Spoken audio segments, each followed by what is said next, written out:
اس طرح سے پورا نظام کائنات، جیسے بہار کے موسم میں کس طرح سے پودوں کے اوپر رنگ آ جاتا ہے اور کس طرح سے چند دنوں کے اندر بہار آ جاتی ہے، پودے اور پھل پھلتے پھولتے اور کھلتے ہیں، اس طرح سے خزاں کا ایک موسم ہے، سردی کا بھی ایک موسم ہے، گرمی کا بھی ایک موسم ہے۔ اللہ نے پورا نظام قدرت جو ہے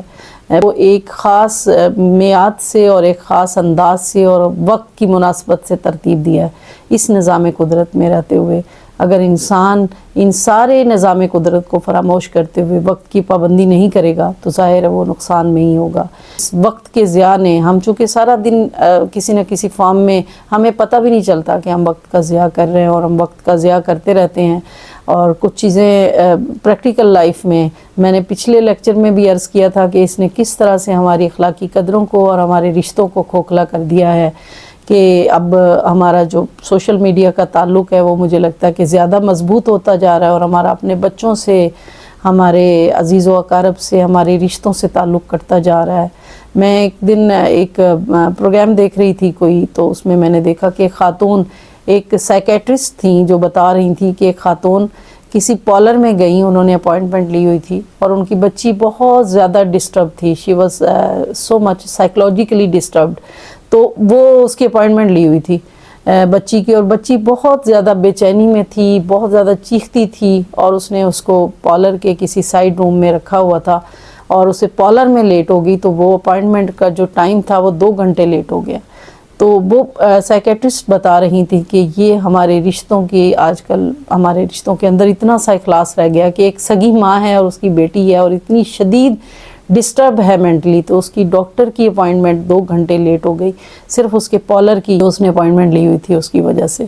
تو یہ پتہ نہیں گاہے بگاہے ہم جانے انجانے میں کتنا ہی اپنے قریبی رشتوں کو اگنور کرتے ہیں اور وقت نہیں دیتے، کتنا ہی ہم اپنے خالق کو، اپنے مالک کو اگنور کرتے ہیں اور وقت نہیں دیتے۔ جو وقت ہم اتنی سارے ڈرامے اور فلمیں دیکھنے پہ لگاتے ہیں، سوشل میڈیا پہ عجیب عجیب وہ چینلز ہیں، ان میں کوئی کنٹینٹ نہیں ہوتا، ان میں کوئی اخلاقیات نہیں ہوتی، مگر لوگ دیکھتے ہیں اور ان کی ریٹنگ سب سے زیادہ ہے۔ ہم اپنا سارا وقت، ظاہر قوم ہی دیکھتی ہے نا، وہ لوگ ہی دیکھتے ہیں جو ان لوگوں کی ریٹنگ بڑھا رہے ہوتے ہیں، سارا ٹائم ہم ان چیزوں پہ لگا رہے ہوتے ہیں، جبکہ ہم اپنے قریبی رشتوں پہ، اپنے گھر کے کاموں پہ، اللہ اور اس کے رسول کی اطاعت و فرما برداری میں اگر وہ وقت گزاریں۔ میں سوچتی ہوں اگر میں کبھی انٹرٹینمنٹ، یا بچے کہتے ہیں کہ آپ ہم یہ فلم دیکھ لیں یا یہ، تو ہر وہ چیز جس میں آپ کے لیے کچھ فائدہ ہے تو وہ تو آپ ضرور دیکھیں، کوئی ڈاکومنٹری فلم ہے، کچھ انفارمیشن ہے، کچھ اس طرح کی چیزیں تو آپ ضرور دیکھیں، مگر جس میں صرف اور صرف وقت کا ضیاع ہے، جس میں صرف اور صرف انٹرٹینمنٹ ہے، تو میرا خیال ہے کہ اسلام اس کی اجازت نہیں دیتا۔ انٹرٹینمنٹ کے لیے اور بہت ساری چیزیں ہیں، سرگرمیاں ہیں، جسمانی سرگرمیاں جس کی اسلام نے اجازت دی ہے، اس پہ بھی انشاءاللہ ہم بات کریں گے۔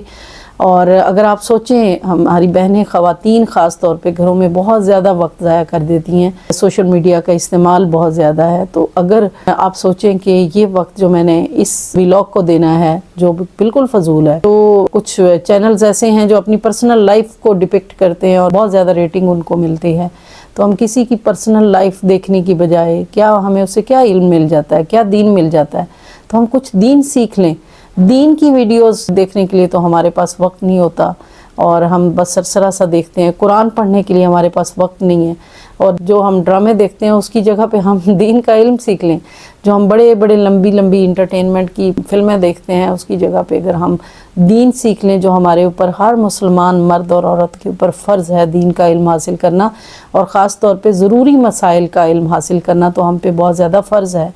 تو اس کی طرف اگر ہماری توجہ ہو جائے۔ میری ان ویڈیوز بنانے کا مقصد آپ کو نصیحت کرنا نہیں ہے، جسٹ یاد دہانی کرانا۔ آپ یقین کریں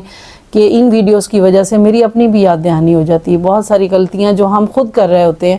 اس پہ بات کرنے سے، اس پہ ڈیٹا سرچ کرنے سے ہماری اپنی غلطیاں بھی درست ہو جاتی ہیں، اور میں کوشش کرتی ہوں کہ ایک ایسا ڈیٹا آپ کے سامنے لے کے آیا جائے جو عام آپ کو ملے نہیں، تھوڑا ریئر ہو، اور ایسا ٹاپک ہو جس کی معاشرے میں ضرورت ہو۔ مجھے لگتا ہے، ظاہر ہے ویوز کا مطلب یہ ہوتا ہے کہ لوگ آپ کو دیکھ رہے ہیں، لیکن کچھ لوگ ایسے ہیں جو باقاعدہ کال کر کے مجھے اس کے اوپر فیڈ بیک دیتے ہیں۔ اس میں میرے ایک استاد بھی ہیں، سر فیصل صاحب، وہ آفاق کے پلیٹ فارم میں وہ میرے استاد ہیں، میں نے ان سے بہت ساری چیزیں سیکھی ہیں، تو ان کا بڑا پن ہے کہ وہ میری ویڈیوز کا ویٹ کرتے ہیں اور مجھے باقاعدہ کال کر کے وہ کمنٹ کرتے ہیں۔ اس کے علاوہ کچھ اور لوگ بھی ہیں، تو اگر آپ کومنٹ باکس میں آپ کو کوئی ایسا ٹاپک جس پہ آپ کو لگتا ہے کہ ہمیں انفارمیشن چاہیے، تو اگر آپ اس میں ہمیں اپنا فیڈ بیک نہیں دیتے، آپ خاموش رہتے ہیں، کوئی کومنٹ نہیں کرتے، تو ہمیں لگتا ہے کہ ہماری ویڈیوز بنانے کا کوئی خاص فائدہ نہیں ہے۔ تو آپ کی رائے، آپ کا کومنٹ ہمارے لیے بہت امپورٹنٹ ہوتا ہے، تو آپ ضرور اس چینل سے جڑے رہا کریں اور اس کو مزید شیئر کریں، کیونکہ اچھی اور نیکی کی بات کو شیئر کرنا بھی صدقہ جاریہ ہے۔ اللہ تعالی ہم سب کو توفیق دے کہ جو کچھ ہم کہتے ہیں، جو کچھ ہم سنتے ہیں، اس پہ عمل پیرا ہونے کی توفیق عطا فرمائے۔ وما علیہ الا البلاغ۔